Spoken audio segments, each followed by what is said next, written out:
The people of the Imperium view the Primarchs as beings without flaws, believing them to be almost gods manifested. But in reality, the Primarchs are as stupid as each and every one of us, as all of them have made mistakes throughout their time.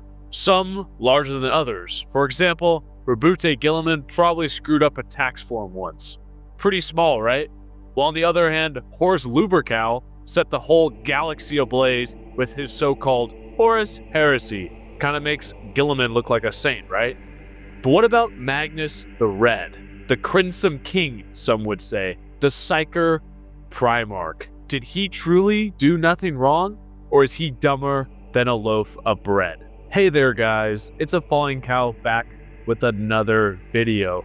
Like we discussed in the Waste of Space video concerning Leman Russ, we will now be taking a look at Magnus the Red, the tragic son of the Emperor who due to many unfortunate events betrayed the Emperor and was forced to join the evil, malicious forces of Horus Lubercal on his quest to overthrow their beloved father. I will be mostly referring to the two excellent books from the Horus Heresy series, Prospero Burns and 1,000 Suns.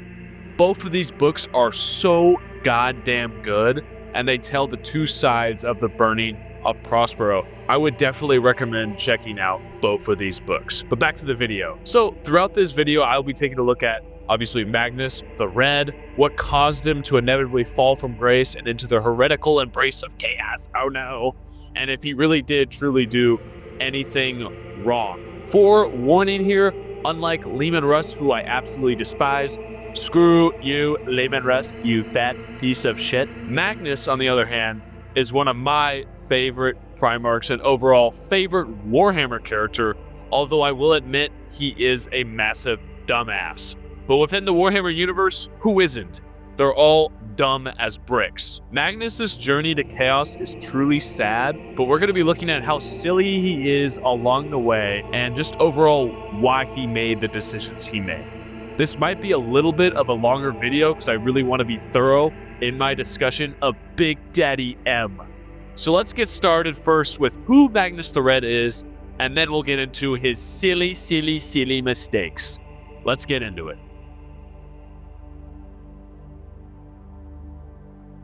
So who is the Crimson King?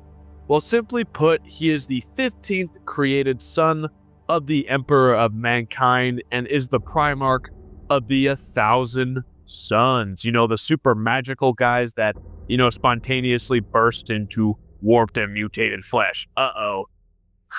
Physically, the dude looks like a Cyclops from the early Argonaut movies, but red. Kind of like Clifford the Big Red Dog. Oh. He is unique in the fact that he is the strongest Psyker amongst his brethren and put by Malkador the Sigillite as the second strongest Psyker in the universe. Wow. On an unrelated note, if you haven't checked out my video ranking all the Primarchs, I would highly suggest doing it. I put Magnus very high on that list, and I feel like it's definitely backed up by the lore that's presented throughout the books. And I just want to remind the viewers that, you know, Magnus is really strong. He's literally the second strongest Psyker in the universe, only second to Big E. He's stronger than Malkador. He can literally throw ships around with his fucking mind. So just keep that in mind while we're going through Magnus's, you know, tale and all the silly decisions he makes. It's because he has this certain arrogance, because he thinks he's this strong, this powerful, that his Psyker might is enough, that he will be able to do certain things which really influence his decisions and overall impact, you know, his arrogance, his hubris, and overall his negative character traits. But with that said, let's get back into his character intro. Now, when the Primarchs were dispersed into the warp by suspicious means, Magnus's pod found sanctuary on the planet of Prospero, where he immediately settled in with the populace, as they were all made up of, get this, mutant Psykers. Wow, what a quickie dink! Magnus became a ward of the scholars on the planet and quickly became the strongest Psyker on the world, surpassing his teachers in no time.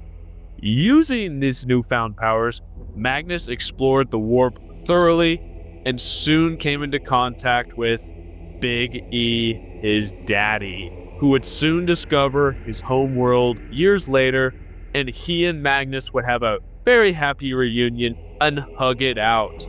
But there was just one problem. And here arises Magnus's first mistake: the flesh change. So first off, what is the flesh change? Basically, it's an STD that makes your physical body and your soul mutate and deform until you're nothing but a spawn of flesh. Ugh. It's pretty much warp corruption, similar to what happens to a chaos spawn. Now, Magnus, being such a powerful psyker, left his mark on the DNA used to make the 1,000 Sun gene seed, which makes them susceptible to rampant mutations. Due to this, the flesh change is rampant throughout the Legion and kills thousands before Magnus is finally reunited with his Legion. And by the time he does reunite with them, you guessed it, there's only 1,000 left. Hence the name 1,000 Suns. Damn, Magnus, you are so creative. Let's give a round of applause for Magnus the Red, that smart guy naming that guy. The Emperor does attempt to help Magnus find the cure as the two search the warp for answers. But Magnus, being the silly little goober he is, searched further than he should have, even after Big E's warnings. Gosh darn it, Magnus, you're a silly little guy. And after searching very deep into the warp, he comes upon a being of mysterious origins that offers to help him cure his sons. Uh-oh, big red flag, dude. You're gonna immediately talk to this random-ass motherfucker in the warp for help? Come on, dude. They strike a bargain with Magnus, trading his eye for the cure to the flesh change. Now, for those who don't know who this mysterious being is, it's Tzeentch, the motherfucking chaos god of schemes and manipulation. Yeah, Magnus, way to fucking go. This is honestly his biggest mistake, as he literally makes a bargain with a chaos god, losing his eye and pretty much damning his Legion from the get-go. Hashtag they really did not stand a chance. No! But come on, it's not hard to understand Magnus's reasoning for this, as he just wanted to be a good dad with his sons who he had just reunited with, and he wanted to save his Legion from the horrifying reality that is the flesh change. So you kind of understand where he's coming from. He's put in a tough situation where he decides, I'm just going to have to make that brutal call and trade, a part of myself for the benefit of my sons. Obviously, he didn't know that who he was talking to was a literal chaos god, and maybe if the Emperor had told him about the chaos gods, he wouldn't have done that. I'm not saying Magnus is completely at fault there, because he's talking to a random being that he has no idea what or who he is and making a deal with it. But maybe if he knew it was a malicious force like a chaos god, he wouldn't have made that decision. But he is, once again, stupid for doing this, as it's really against Big E's direct orders. And once again, he consults a being he doesn't fully understand.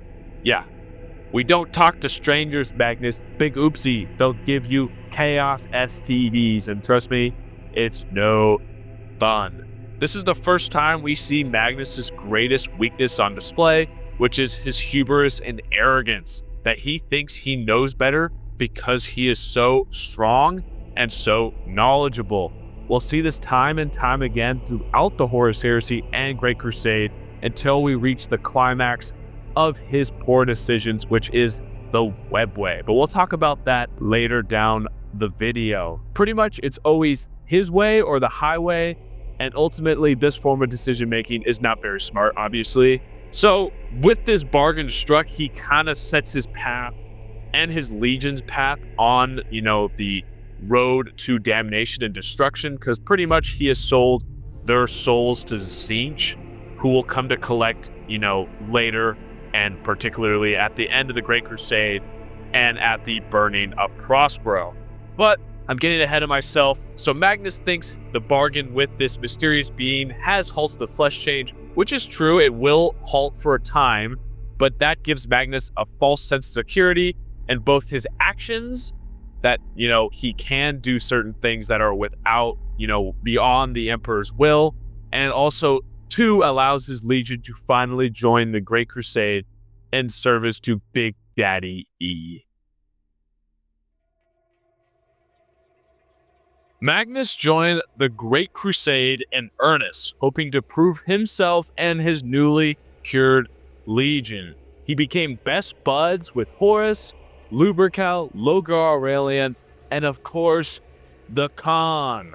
But his other brother Primarchs like Mortarion and the dumbass himself, Leman Russ, mistrusted Magnus as he was, a magician of sorts, and his ability to control the warp scared the fuck out of them for, lots of odd reasons. Yeah, they're weird as fuck. This strained relationship grew even more tense due to Magnus's obsessive desire to discover warp and psychic-related knowledge throughout the Great Crusade. As you know, Magnus is constantly trying to find knowledge about the ether and, the warp throughout the Crusade. Even throwing hands with Leman Russ briefly over a library during the Battle of Arch-Reach Secundus. Overall, this mistrust of Magnus and his Psyker Legion would be the tipping point for some within the Imperium who questioned Psyker use during the Great Crusade. This would all lead to what I believe is the beginning of Magnus's second mistake and one of the stupidest decisions made by the Imperium before the Horus Heresy, the Council of Nicaea. So before we jump into what is the Council of Nicaea and what occurred there, we're going to talk about what led to the Emperor calling this infamous council. And there's honestly only two specific reasons. One, as the Great Crusade reached further from Terra, stranger and stranger aliens were met and faced in combat, and many times the Astartes or the Imperial Army would discover a new world only to be met by a hostile Psyker alien. So obviously they're greatly spooked by these warp beings who are, bending the warp to their will, and then they compare these aliens to those of their own side, the Astartes from the 1,000 Suns or the other legions and their librarians, and that they see that these powers resemble those employed by these enemies that they're trying to kill, so they're kind of spooked out by, their own allies. And then secondly, like I stated above, the other Primarchs like Mortarion or Leman Russ simply do not trust Magnus and the other Psykers, and they voiced this to the Emperor. I mean, in their defense of these Primarchs who disagreed with Psyker use, Leman Russ did witness 1,000 Sun falling to the supposedly cured flesh change, and honestly, that would freak anyone the fuck out. I mean, imagine a dude is starting to mutate and warp into a ball of flesh before your eyes. Like literally a human meatball. A spicy meatball at that. Yeah, that would freak me the fuck out too. So you can't really blame Leman Russ for being like, yeah, you're kind of freaking me out, brother. Maybe you shouldn't be using those Psyker powers. So with Leman Russ and Mortarion tweaking out on Magnus, the Emperor is forced to call a great council to discuss Psyker use and, more importantly, Magnus the Red. The council is called on the planet of Nicaea, or as I like to say, IKEA. The council itself occurs in the remains of a hollowed out fucking volcano. Why? Because the Emperor's a fucking drama queen. Present is the Emperor himself, who would preside over the event, along with Malcador, the Regent of Terra, Mortarion, the Primarch of the Death Guard, Fulgrim, Primarch of the Emperor's Children, Leman Russ, Primarch of the Space Wolves, Constantine Baldor, several Space Marine librarians, and of course, Magnus the Red, who was in fact the last to arrive, and upon realizing this, he discovered that the council was not simply to judge the use of Psykers, it was in fact a trial on himself for the charge of sorcery. Each of those present would take turns putting forth their arguments for or against the use of Psykers within the Imperium.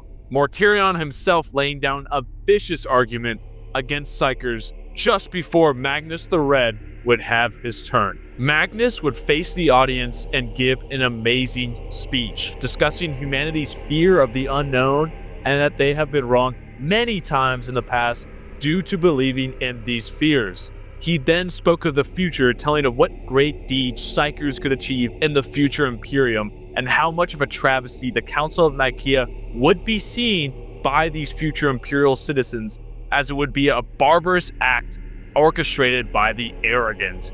He then refuted the claims against his legion, pointing out that the Thousand Sons fight at the forefront of the Great Crusade, taking the light of the Imperium to places others fear to tread, and widening the Imperial knowledge with their hunt for information. With his speech finished, the Emperor decided to say, "Fuck you, Magnus," and made his decision. Unfortunately, it was not in Magnus's favor, passing what is known as the Edict of Nicaea, henceforth banning the use of Psykers within the Legion and telling all those present that if they fail to obey this law, they will be annihilated and struck from the Imperial records for all time.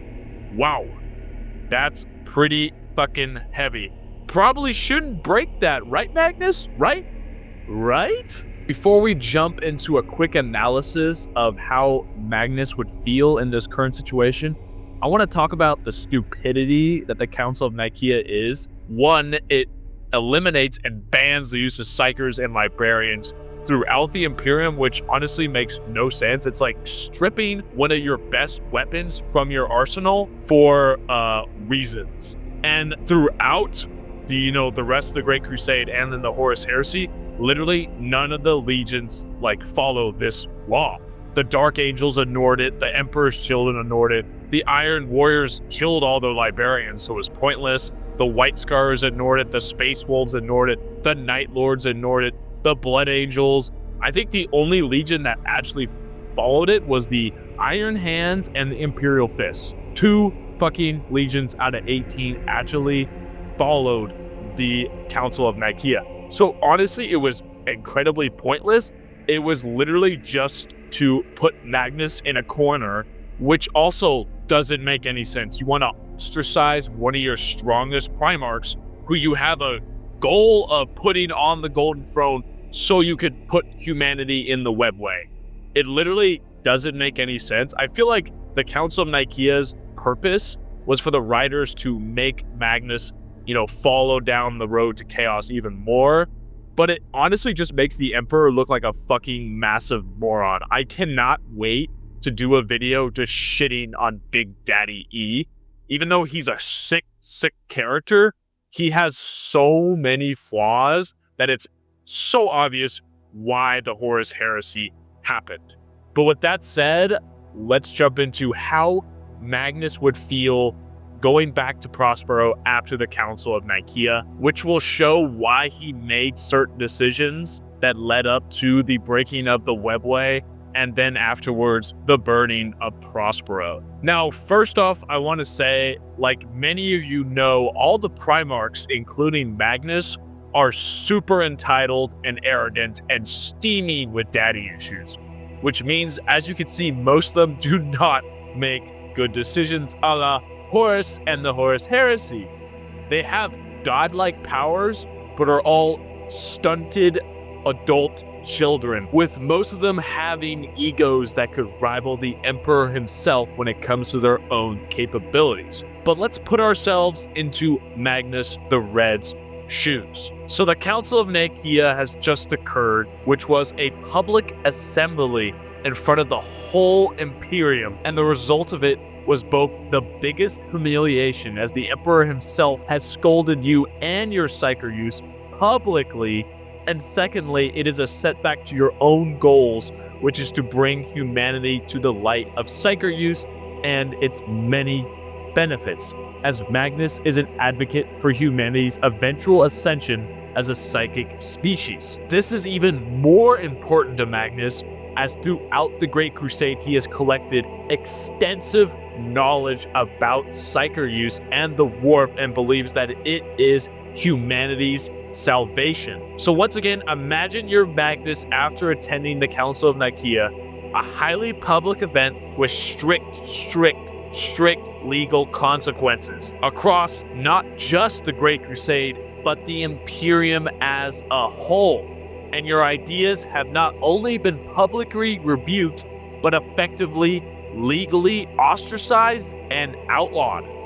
So pretty much you are not in a good mood. It feels like you just lost the 2nd grade spelling bee to little Tommy fucking Johnson, and you are absolutely pissed. And secondly, you want to prove those mother heckers wrong. So keep this in mind as we analyze Magnus's next decisions. After the events on Nicaea, Magnus returns to Prospero, and yes, against the orders of the Emperor, once again returns to his illegal studies of the warp because fuck everyone else's opinion, Magnus knows best. And guess what?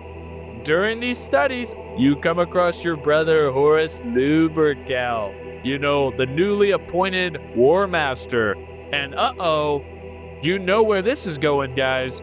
The War Master of the Great Crusade has been wounded and is currently being corrupted and sweet-talked by the Warp Predators, or as we call them, the Chaos Gods. Magnus, once again, goes against the orders of his father. Wow, what a disobedient kid, which he has ignored many times. And mind you, every single time he has disobeyed Big Daddy E, it has resulted in a negative consequence. Magnus sees this as the golden opportunity to prove the haters wrong by beating these warp beings, saving his brother, and the Imperium as a whole from a potential nightmare. Magnus truly believes he could save Horus and thus attempts to do so, but as we all know, Magnus horribly fails and Horus falls to the malicious forces of chaos.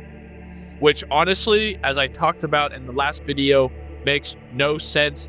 How does Horace Lubercal trust Erebus over his own brother? He literally accepts the weird future Erebus shows him, and he's like, you know what, the Emperor sucks. I think I'm gonna use these random unknown beings to try to kill him. It makes no sense. I can't wait to shit all over Horus's fall to chaos, but we're gonna do that in another video. So once again, let's imagine you're Magnus the Red. What the fuck do? You know your brother, who is the War Master, Horus, has fallen to chaos, and you need to inform the Emperor as soon as fucking possible. Now, Magnus, in all his great hubris, thinks that if he succeeds here and now, he will be the hero informing the Emperor that the War Master has fallen, and that the Emperor will overlook his sorcery and psychic ways, which, mind you, have violated the newly made Edict of Nicaea. So once again, it's Magnus' blind hubris that thinks it's okay for him, and only him, to violate the Emperor's orders because he thinks he knows what's right and wrong. With that said, Magnus has two choices in the way that he can inform the Emperor of Horus's fall. And honestly, they're both very difficult choices. One, he can inform the Emperor in person. That way he doesn't break any rules, and he will accept the punishment of his actions, as he broke the Edict of Nicaea already, trying to save Horus Lubercal. But this choice would mean playing by the Edict's rules, which Magnus feels is beneath him and humanity. This choice does have its drawbacks outside of the punishment, as at the time of Horus's fall to chaos, the warp is in turmoil, and it may be difficult to reach Terra and deliver the message personally, as time is of the essence. On the other hand, we have this second option. You can not only warn the Emperor, but you can prove a point while doing so. You can physically broadcast yourself across the universe, showing one, how powerful you are and your psychic abilities, at the same time warn the Imperium of its new foe. Thus, he would demonstrate not only his own considerable psychic might, but also just how valuable that psychic power is to the Imperium, and that your ideas are worth something. Magnus wants to prove that he is right and that the Imperium is wrong about the value of cultivated psychic prowess. So this choice allows him to both prove the haters wrong and be the hero that saves the Imperium. But we all know how that goes, and thus we have landed on what many call Magnus's folly, the breaching of the webway. Having decided to disobey his father yet again, Magnus orchestrates a massive ritual that requires, you guessed it, human sacrifice. Wow, so noble of you, Magnus.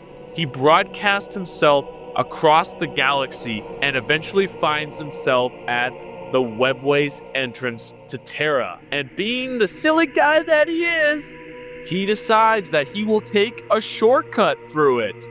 Interesting decision, Magnus, not knowing that this was a section created by his big daddy with the goal of using the webway as a sanctuary for humanity from the warp. Magnus thankfully can't breach it, but not thankfully, a mysterious being from the warp offers him powers. Now, what do you think Magnus will do here? Is it A, stranger danger, stranger danger? B, my dad said I shouldn't talk to you. C, who the fuck are you? Or D, sure, why not? Well, if you guessed option D, you're correct. What a fucking idiot. Magnus, come on, dude. Why would you do that? Magnus, don't talk to strangers. He accepts the offer and smashes into the webway, heading towards Terra like a motherfucking comet. Unknown to the smartest man alive, he is breaking the webway and is allowing demons to pour into it, ruining the Emperor's grand plan. Thus, upon arriving to the throne room, the Emperor, the father you've disobeyed many times at this point, is furious with you that you've disobeyed him yet again, but also with the added fact that you've destroyed his secret little plan, which would have delivered humanity from the Chaos Gods.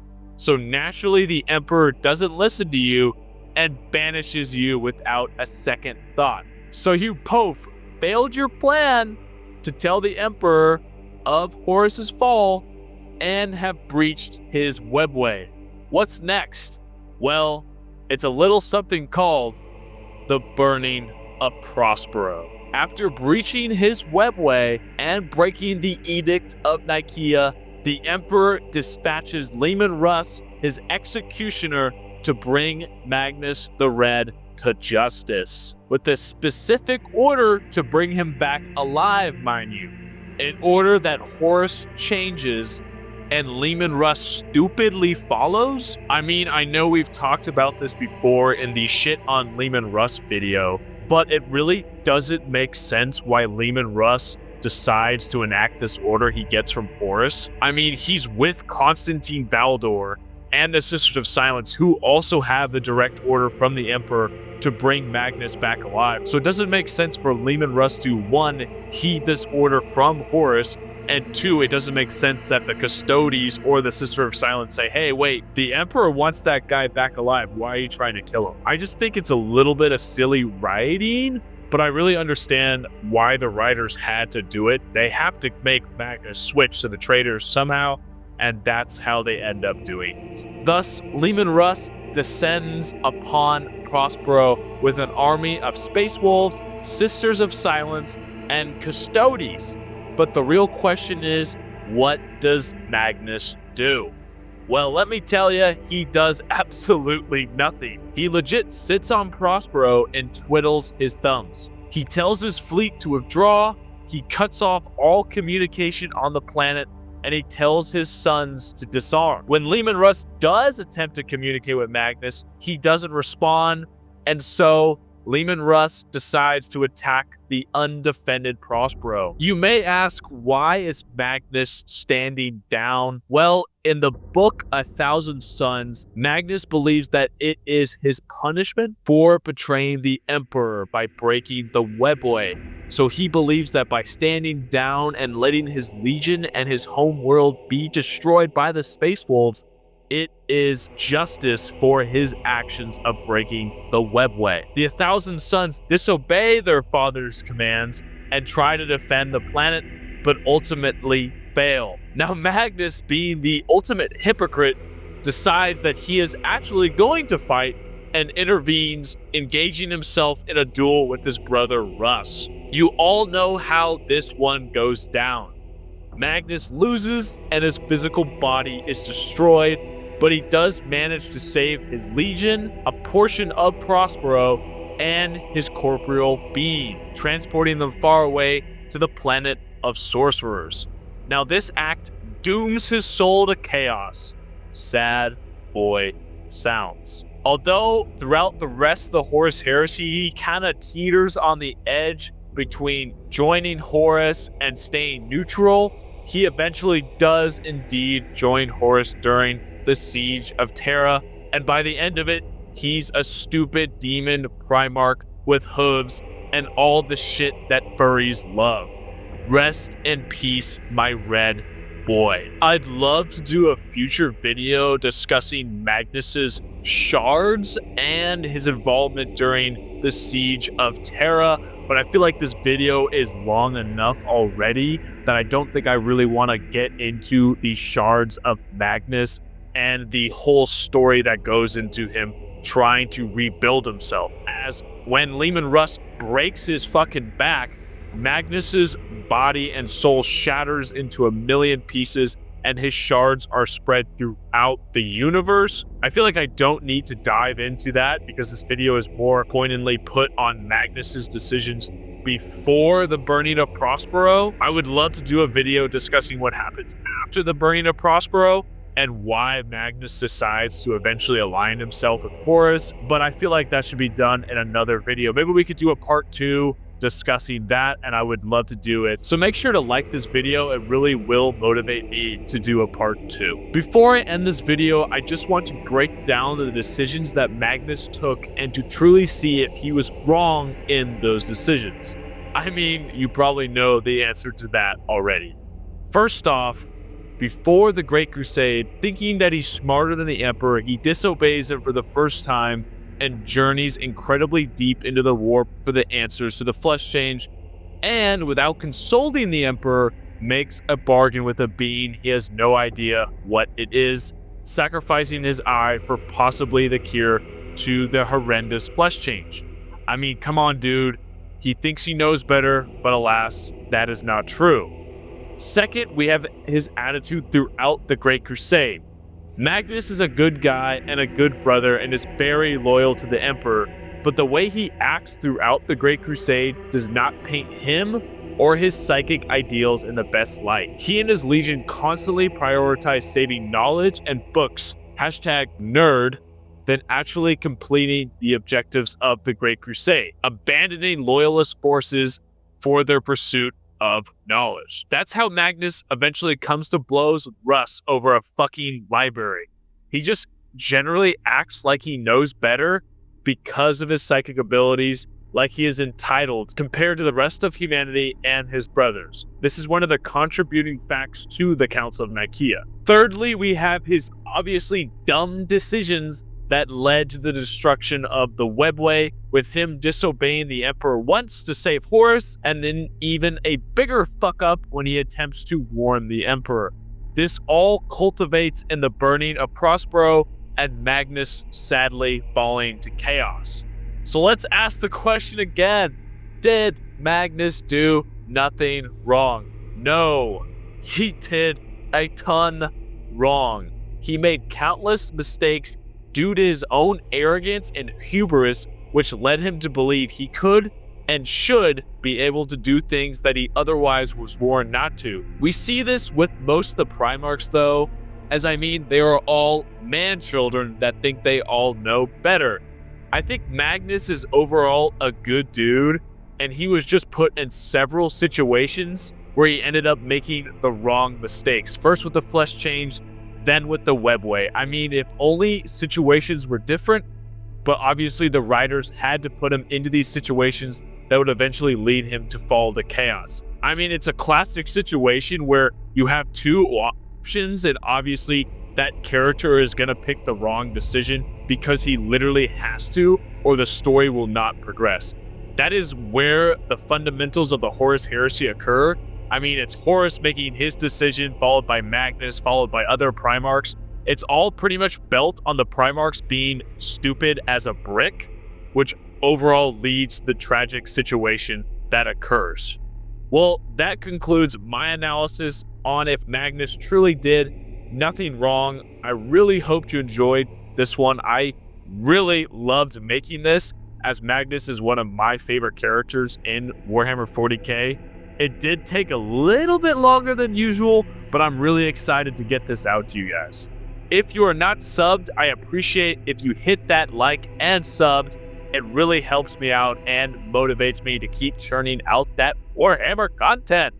But that is about it for me. I'm going to try to keep getting that content out. I think the next video will be why the riders hit Corvus Corax with a steel chair and effectively cut him out for the Horus Heresy. I think it's going to be a really exciting video because I feel like no one talks about Bird Boy at all. So I feel like I want to get that information out to the public and kind of just discuss why he was cut from, the Siege of Terra and just the greater Horus Heresy. But that about wraps this video up. Appreciate every single one of you guys. And as always, stay milked. I'll see you in the next video. Rest in peace, the Crimson King. See you guys.